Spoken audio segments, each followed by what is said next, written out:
أعوذ بالله من الشيطان الرجيم. بسم الله الرحمن الرحيم. وكتبنا عليهم فيها أن النفس بالنفس والعين بالعين والأنف بالأنف والأذن بالأذن والسن بالسن والجروح قصاص فمن تصدق به فهو كفارة له ومن لم يحكم بما أنزل الله فأولئك هم الظالمون. وقفينا على آثارهم بعيسى ابن مريم مصدقا لما بين يديه من التوراة وآتيناه الإنجيل فيه هدى ونور ومصدقا لما بين يديه من التوراة وهدى وموعظة للمتقين. وليحكم أهل الإنجيل بما أنزل الله فيه ومن لم يحكم بما أنزل الله فأولئك هم الفاسقون. صدق اللہ العظیم. وكتبنا عليهم فيها، اور ہم نے لکھ دیا تھا ان کے اوپر اس کتاب میں، ان النفس بالنفس، کہ بے شک جان کے بدلے جان، والعین بالعین، اور آنکھ کے بدلے آنکھ، والانف بالانف، اور ناک کے بدلے ناک، والاذن بالاذن، اور کان کے بدلے کان، والسن بالسن، اور دانت کے بدلے دانت، والجروح قصاص، اور زخموں میں بھی قصاص ہے. فمن تصدق به فهو کفارۃ اللہ، بس جو اس کو معاف کر دے تو اس کے لیے کفارہ بن جائے گا. ومن لم يحكم بما انزل اللہ، اور جو آدمی بھی اللہ کے نازل کردہ احکامات کے مطابق فیصلہ نہیں کرتا، فاولئک هم الظالمون، تو یہی لوگ ہیں جو ظالم ہیں. وقفینا علی آثارہم، اور ہم نے ان کے نقش قدم پر پیچھے بھیجا، بعیسی ابن مریم، عیسیٰ ابن مریم کو، مصدقا لما بین یدیہ من التوراۃ، جو تصدیق کرنے والے تھے اپنے سے پہلے کی چیز کی، یعنی تورات کی. وآتیناہ الانجیل، اور ہم نے ان کو عطا کی انجیل، فیہ ہدی و نور، اس میں ہدایت کی باتیں اور نور تھا. ومصدقا لما بین یدیہ من التوراۃ، اور وہ کتاب بھی تصدیق کرنے والی تھی اپنے سے پہلے تورات کی. وہدی، اور باعث ہدایت تھی، وموعظۃ، اور باعث نصیحت تھی، للمتقین، متقی لوگوں کے لیے. ولیحکم اہل الانجیل، اور چاہیے کہ انجیل والے فیصلہ کریں، بما انزل اللہ فی، اس کے مطابق جو اللہ نے اس میں نازل کیا. ومن لم یحکم بما انزل اللہ، اور جو کوئی بھی اللہ کے نازل کردہ احکام کے مطابق فیصلہ نہیں کرے گا، فاولئک هم الفاسقون، تو وہی لوگ ہیں جو فاسق ہیں. سورہ مائدہ کی یہ 3-4 آیات، یہ بڑی اس کے اندر تنبیہ ہے، توبیخ ہے، جیسے پہلے بھی عرض کیا تھا کہ اللہ تعالیٰ نے یہاں پہ جتنی بھی آسمانی کتابیں نازل فرمائی ہیں، پہلے زبور، انجیل، تورات، وہ آ چکی ہیں، اور وہ ان کے اوپر عمل بھی منسوخ ہو چکا. اب قرآن مجید ہے، یہاں ایک اصول اور ضابطہ یہ بیان کیا گیا ہے کہ جو آدمی بھی کسی بھی آسمانی شریعت پر ایمان کا دعوے دار ہے، یہود وہ تورات پر ایمان کے دعوے دار ہیں کہ یہ ہماری کتاب ہے اور ہم پر نازل ہوئی ہے، اور عیسائی وہ تو انجیل پر ایمان کے دعوے دار ہیں کہ یہ ہمارے نبی پر نازل ہوئی ہے. اسی طرح مسلمان ہیں، وہ قرآن پر ایمان کے دعوے دار ہیں کہ یہ ہمارے نبی پر نازل ہوئی ہے اور یہ ہماری کتاب ہے. تو ہر ایک کے لیے یہاں ایک اصول بیان کیا گیا ہے کہ جو بھی کسی بھی آسمانی کتاب پر ایمان کا دعوے دار ہے لیکن اس کی عملی زندگی اس کے خلاف گزر رہی ہے، اس کی ایسے کوئی دوسرے قانون کے مطابق، کسی اور اصول و ضوابط کے مطابق عمل کر رہے ہیں، تو ایسے لوگوں کے بارے میں جہاں 3 دفعہ بہت سخت قسم کی ڈانٹ کی گئی ہے. پہلی آیت میں ہم نے پڑھا تھا، وَمَن لَّمْ يَحْكُم بِمَا أَنزَلَ اللَّهُ، جو اللہ کے نازل کردہ احکامات کے مطابق زندگی نہیں گزارتے، فَأُولَٰئِكَ هُمُ الْكَافِرُونَ، تو یہی تو کافر ہیں. ان کے بارے میں کفر کا اللہ تعالیٰ نے بیان کیا ہے. اور آج کی آیات میں 2 دفعہ اس کو دوبارہ ریپیٹ کیا گیا ہے. وہاں کہا گیا ہے کہ وَمَن لَّمْ يَحْكُم بِمَا أَنزَلَ اللَّهُ، جو اللہ کے نازل کردہ احکامات کے اصول و ضوابط کے مطابق زندگی نہیں گزارتا، یعنی اس کا دعویٰ اور اس کے عمل کے اندر فرق ہے. دعویٰ تو کتابوں پر ہے، یعنی قرآن اور حدیث پر ہے کہ ہمارا ان کے اوپر ایمان ہے، لیکن ان کی عملی زندگی، حقیقی زندگی وہ اس کے خلاف ہے. فرمایا فاولئک هم الظالمون، یہی تو لوگ ہیں جو ظالم ہیں. اور تیسری آیت میں فرمایا ومن لم يحكم بما انزل اللہ، جو قرآن اور سنت کے مطابق زندگی نہیں گزارتے ہیں، یہی لوگ ہیں جو فاسق ہے. تو بڑی سخت قسم کی یہاں ہمارے لیے تنبیہ ہے، ڈانٹ ہے. تو آج ہم اپنی ان آیات کے تناظر میں اپنی آپ کی زندگی کو دیکھیں، امت مسلمہ کی زندگی کو دیکھیں کہ کون پورے اسلامی ممالک میں 52-53 اسلامی ممالک ہیں، کون سا ایک اسلامی ملک ہے ہمارے پاس جس میں 100% قانون قرآن اور سنت کے مطابق ہو؟ کوئی ایک ملک آپ کو نظر نہیں آئے گا. ایک ملک کے اندر کوئی ایک صوبہ آپ کو ایسا نظر نہیں آئے گا جس میں پورا صوبہ 100% قرآن اور سنت کے مطابق ہو. ایک صوبے کے اندر آپ کو کوئی شہر ایسا نظر نہیں آئے گا، کوئی ضلع ایسا نظر نہیں آئے گا.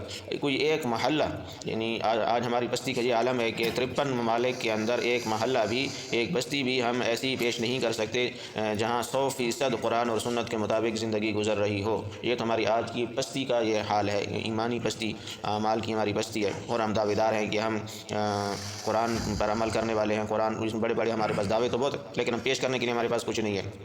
تو اسی ایسے لوگوں کے بارے میں کافر کا بھی کہا گیا ہے، ظالم کا بھی کہا گیا ہے، فاسق کا بھی کہا گیا ہے. یہ قرآن نے کہا ہے، کسی اور نے نہیں کہا.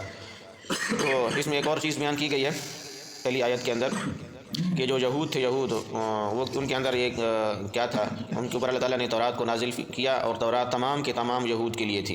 یہ نہیں ہے کہ اس کے اندر جو احکامات ہیں سخت قسم کے احکامات وہ غریبوں کے لیے ہیں، اور جو بڑے طبقے کے لوگ ہیں بڑی سوسائٹی کے وہ اس سے مستثنیٰ ہیں۔ جیسے ہمارے ہاں بھی ابھی کچھ دن پہلے کسی کو استثناء دیا گیا ہے، ہمارے صدر کو بھی، وزیر پتہ نہیں اور آرمی چیف کو بھی، کہ ان کو استثناء حاصل ہے تا حیات استثناء۔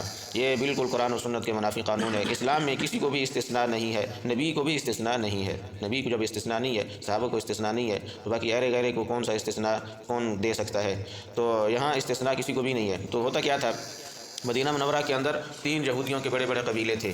وہ قبیلے وہاں کیوں آ کے آباد ہوئے تھے؟ یہود کی اصل جو بستی تھی، اصل جو ان کا وطن تھا وہ تو شام تھا۔ یا مدینہ منورہ میں کیوں آ کے آباد ہوئے تھے؟ اسی وجہ سے کہ ان کی کتابوں میں تھا کہ ایک آخری نبی کا جو ظہور ہوگا تو یہ اس کی ہجرت گاہ بنے گی، یہ یثرب کی جو بستی ہے جہاں وہ آئیں گے، تو جیسے وہ یہاں آئیں گے تو سب سے پہلے ہم ان پر ایمان لے کے آئیں گے۔ وہ اس نیت سے یہاں آ کے آباد ہوئے تھے، اور ان کے 3 بڑے قبیلے تھے، بنو نذیر، بنو قریظہ، بنو قینقاع، آپ نے نام سنا ہوگا۔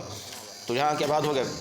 پھر آپس میں کچھ نہ کچھ لڑائی جھگڑے بھی چلتے رہتے ہیں آپس کے اندر۔ تو بنو قریظہ اور بنو نذیر ان کی آپس میں دشمنیاں شروع ہو گئی۔ یہ کئی صدیوں سے یہاں رہ رہے تھے، آپس میں چپ کلش اور جھگڑے ہوتے رہتے، انسانی فطرت ہے۔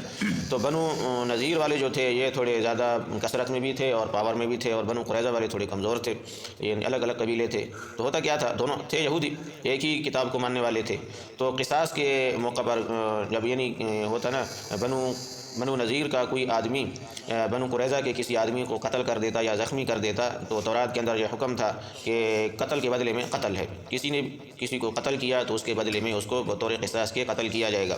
لیکن یہاں الٹ ہوتا تھا، بنو نذیر کا آدمی اگر ان کے کسی آدمی کو قتل کر دیتا تو ان کے آدمی کے بدلے میں بنو قریظہ والے اپنے قاتل کو پیش نہیں کرتے تھے کہ نہیں ہم ان سے تھوڑا پاور میں اور اسٹیٹس میں ہم زیادہ ہیں، تو ہمارے بڑے آدمی نے چھوٹے آدمی کو قتل کیا تو ہم ان کے چھوٹے آدمی کے بدلے میں ہمارا بڑا آدمی کیسے آپ قتل کریں گے؟ ہاں ایسا ہے کہ آپ ہم سے دیت لے لیں، جو ایک بندے کی دیت بنتی ہے وہ لے لیں، اور دیت بھی وہ آدھی دیتے تھے کہ تمہارا آدمی تو چھوٹا غریب سا ہے، ہمارا بڑا سیٹ ہے، بڑا چیئرمین ہے، اس نے تمہارے چھوٹے سے کو قتل کر دیا، تو ہمارا بڑا آدمی آپ کیسے قتل کرو گے؟ اس کو وہ برابری نہیں سمجھتے تھے۔ تو یہ ان کے ہاں یہ چیزیں چلتی تھیں، باقی چیزوں میں بھی یہ چیزیں چلتی تھیں۔ تو اس پر یہ آیات نازل ہوئی ہے کہ نہیں، تمام جو احکامات آسمانی شریعت کے جتنے بھی احکامات ہیں وہ سب کے لیے برابر ہے، اس میں کوئی امیر نہیں ہے، کوئی غریب نہیں ہے، کوئی چودھری وٹیرا نہیں ہے۔ کسی نے بھی کوئی جرم کیا ہے تو اس کو سامنے پیش کیا جائے گا بطور سزا کے، یہاں وہ چیز بیان کی گئی ہے۔ وَكَتَبْنَا عَلَيْهِمْ فِيهَا، اور ہم نے ان کے اوپر یہ لکھ دیا تھا تورات میں، أَنَّ النَّفْسَ بِالنَّفْسِ، کہ بے شک جان کے بدلے جان ہے، وَالْعَيْنَ بِالْعَيْنِ، اور آنکھ کے بدلے آنکھ ہے، کسی نے کسی کی آنکھ نکالی تو بدلے میں اس کی آنکھ بھی نکالی جائے گی، وَالْأَنْفَ بِالْأَنْفِ، اور ناک کے بدلے ناک ہے، کسی نے کسی کا ناک کاٹا تو اس کے بدلے میں اس کا ناک کاٹا جائے گا، چاہے وہ کاٹنے والا کوئی بھی ہو، وَالْأُذُنَ بِالْأُذُنِ، اور کسی نے کسی کا کان کاٹا تو اس کے بدلے میں اس کا کان کاٹا جائے گا، وَالسِّنَّ بِالسِّنِّ، اور دانت کے بدلے دانت ہے، وَالْجُرُوحَ قِصَاص، اسی طرح زخموں میں بھی قصاص ہے، کسی نے کسی آدمی کو زخمی کر دیا تو جتنا زخم اس نے لگایا تو قصاص کے طور پر اس آدمی کو بھی اتنا زخم لگایا جائے گا، یہ برابر کا بدلہ ہے۔ فمن تصدق به فهو کفارۃ اللہ، جو آدمی اس کو معاف کر دے جس پر یہ ظلم ہوا، جس کا کان کاٹا گیا، ناک کاٹا گیا یا زخمی کیا گیا، وہ اس کو اپنے دل سے معاف کر دے، فہو کفارۃ اللہ، وہ الگ بات ہے، اور یہ معاف کرنا اس کے لیے کفارہ بن جائے گا اس کے گناہوں کا، جس نے معاف کیا ہے اس کے گناہوں کا کفارہ بن جائے گا۔ تو بدلہ بھی لے سکتا ہے، لیکن بدلہ اتنا لے سکتا ہے جتنا اس کے ساتھ کیا گیا ہے ظلم، اس سے زیادہ نہیں لے سکتا، اور اگر وہ معاف کر دے تو اس کے گناہوں کا کفارہ بن جائے گا۔ وَمَن لَّمْ يَحْكُم بِمَا أَنزَلَ اللَّهُ فَأُولَٰئِكَ هُمُ الظَّالِمُونَ، اور جو اللہ کے نازل کردہ احکامات کے مطابق فیصلہ نہیں کرتے یہی لوگ ہیں تو ظالم ہیں۔ وَقَفَّيْنَا عَلَىٰ آثَارِهِمْ، اور ہم نے ان انبیاء کے نقش قدم پر ان کے پیچھے بھیجا عیسیٰ ابن مریم، عیسیٰ ابن مریم کو، مصدقا لما بین یدیہ من التوراۃ، جو تصدیق کرنے والے تھے اپنے سے پہلے کتاب تورات کی۔ عیسیٰ علیہ السلام بنی اسرائیل میں سب سے آخری پیغمبر ہیں، تو وہ بھی انہی کے نقش قدم پر چلے اور انہی کی تعلیمات کے مطابق لوگوں کو بتایا، اور اللہ تعالیٰ نے ان کے اوپر پھر ایک کتاب نازل فرمائی۔ وآتیناہ الانجیل فیہ ھدی ونور، اور ہم نے ان کو انجیل عطا کی، اور انجیل کے اندر ہدن ہدایت کی چیزیں تھیں، ونور، اور آگے بندے کو نورانی کر دینے والے اعمال تھے، کہ وہ انسان اگر اعمال کرتا تو اس کا دل اس کے نکلنے، اس سے پوری زندگی ایک بہترین سی نورانی بن جاتی۔ ومصدقا لما بین یدیہ من التوراۃ، اور وہ کتاب بھی، انجیل بھی تصدیق کرنے والی تھی اپنے سے پہلے کتاب یعنی تورات کی، یعنی جتنی بھی کتابیں آئی ہیں ان سب کے اندر ایک چیز مشترک تھی کہ وہ ایک دوسرے کی تصدیق کرنے والی تھی، ایک دوسرے کے احکامات کا انکار کرنے والی نہیں تھی، یعنی انجیل کے اندر وہ احکامات نہیں تھے جو اس کے بالکل الٹ ہوں جو تورات کے اندر تھے، اسی طرح قرآن کے اندر وہ احکامات نہیں ہیں جو تورات اور انجیل کے بالکل برعکس ہو۔ ایسے احکامات نہیں ہیں، کچھ احکامات منسوخ کیے گئے، ان کے بدلے میں اس سے اچھے احکام آئے۔ وَهُدًى وَمَوْعِظَةً لِّلْمُتَّقِينَ، اور تو انجیل کے اندر ہدایت کی باتیں اور نصیحت کی باتیں تھی متقی لوگوں کے لیے۔